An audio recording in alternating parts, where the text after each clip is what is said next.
السلام علیکم ورحمۃ اللہ وبرکاتہ۔ حضرت عمر رضی اللہ کا اپنی بیوی کو زچگی میں لے جانا۔ امیر المومنین حضرت عمر رضی اللہ اپنے خلافت کے زمانہ میں بسا اوقات رات کو چوکی دارہ کے طور پر شہر کی حفاظت بھی فرمایا کرتے تھے۔ ایک مرتبہ اسی حالت میں ایک میدان میں گزر ہوا، دیکھا کہ ایک خیمہ بالوں کا بنا ہوا لگا ہوا ہے جو پہلے وہاں نہیں دیکھا تھا۔ اس کے قریب پہنچے تو دیکھا کہ ایک صاحب وہاں بیٹھے ہیں اور خیمہ سے کچھ کراہنے کی آوازیں آ رہی ہیں۔ سلام کر کے ان صاحب کے پاس بیٹھ گیا اور دریافت کیا کہ تم کون ہو؟ انہوں نے کہا ایک مسافر ہوں، جنگل کا رہنے والا ہوں، امیر المومنین کے سامنے کچھ اپنی ضرورت پیش کر کے مدد چاہنے کے واسطے آیا ہوں۔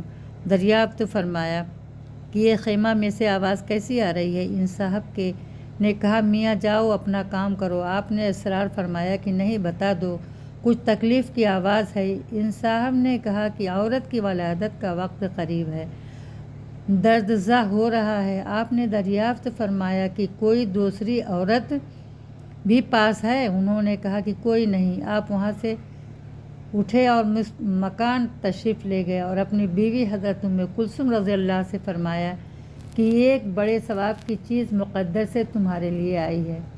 انہوں نے پوچھا کیا ہے؟ آپ نے فرمایا ایک گاؤں کے رہنے والی بیچاری تنہا ہے، اس کو درد زا ہو رہا ہے۔ انہوں نے ارشاد فرمایا کہ ہاں تمہاری صلاح تو میں تیار ہوں، اور کیوں نہ تیار ہوتی کہ یہ بھی آخر حضرت سیدہ فاطمہ رضی اللہ کی ہی صاحبزادی تھیں۔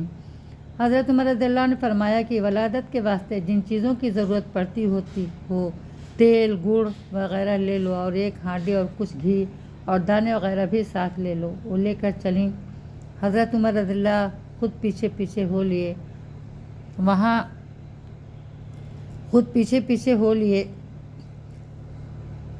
وہاں پہنچ کر حضرت ام کلثوم رضی اللہ تو خیمہ میں چلی گئیں اور آپ نے آگ جلا کر اس ہانڈی میں دانے ابالے، گھی ڈالا، اتنے میں ولادت سے فراغت ہو گئی۔ اندر سے حضرت ام کلثوم رضی اللہ نے آواز دے کر عرض کیا امیر المومنین اپنے دوستوں کو لڑکا پیدا ہونے کی بشارت دے دیجیے۔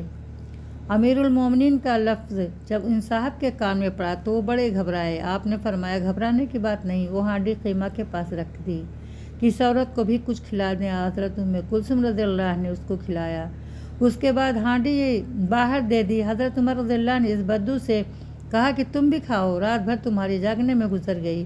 اس کے بعد اہلیہ کو ساتھ لے کر گھر تشریف لے آئے اور ان صاحب سے فرما دیا کہ کل آنا، تمہارے لیے انتظام کر دیا جائے گا۔ ہمارے زمانے کا کوئی بادشاہ یا رئیس نہیں، کوئی معمولی حیثیت کا مالدار بھی ایسا ہے جو غریب کی ضرورت میں مسافر کی مدد کے واسطے اس طرح بیوی کو رات کو جنگل میں لے جائے اور خود اپنے آپ چولہا دھونک کر پکائے۔